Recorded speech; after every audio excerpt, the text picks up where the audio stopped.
section 3.4 problems where we're going to find and interpret z-scores, determine the boundaries between usual and unusual values. So with a height of 70 inches, Roger was the shortest president of a particular club in the past century. The club presidents of the past century have a mean height, so on average the height's 75.1 inches and one standard deviation of 2.4. What is the positive difference between Roger's height and the mean? Let's just simply take his height and the mean and subtract these values and then take the absolute value of it. How many standard deviations is that difference? I can take the difference, 5.1, and divide by the actual standard deviation, and that'll tell me how many standard deviations it is. Convert Roger's height to a z-score.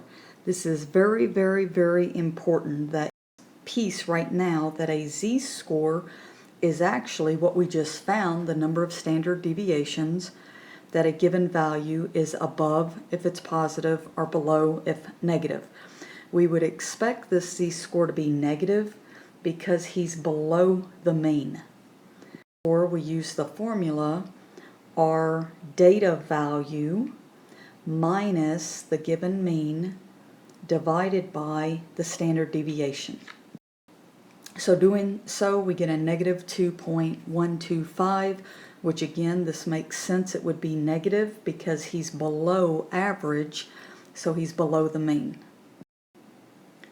If we consider usual heights to be those that convert to z-scores between -2 and +2, is his height usual? Well, just a little bit, but we would consider it unusual because it's not in this usual range. Remember, if you're on a number line, -2's here, and -2.125 would be actually to the left of it. So we say he's pretty short compared to the actual average of the club president.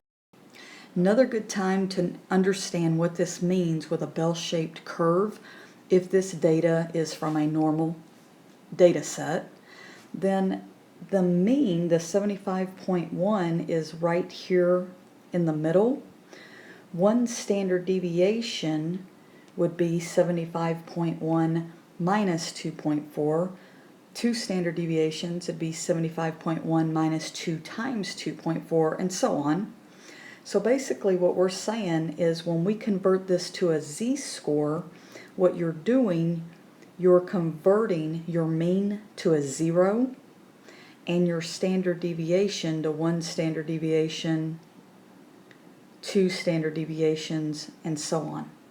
So we're saying that usual values would be any values inside here, but yet his height is actually below the usual value. All right, in a recent year, the magnitudes by the Richter scale of 10,594 earthquakes were recorded. The mean is given as 1.221 and the standard deviation as 0.59. Consider the magnitudes that are unusual. What are the magnitudes that separate the unusual magnitudes from those that are unusual? And consider a value to be unusual if its z-score is less than -2 or greater than 2. Remember that when you had the empirical rule that if you were within 1 standard deviation, that was 68% of the data. Well, what we're saying is 2 standard deviations, which is 95% of the data. So we're saying if it's outside of that, it would be considered unusual. So to find the lower bound, we just simply take our standard deviation and multiply it by 2, since that's considered unusual, and then we subtract it because the lower bound would be below the mean. And so we take the mean minus 2 times our 1 standard deviation, because that would give us 2 standard deviations, which would give us the lower bound. The upper bound, add it to the mean. If I add 2 times 0.594 to the mean, then I get the higher bound. Again, with all of these, you should draw a picture, meaning the 1.221 is the mean.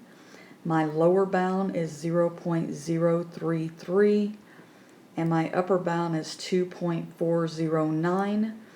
Because what we did is we actually put this within 2 standard deviations above and below a standardized mean of 0. That means that this area in here is 95% of our data.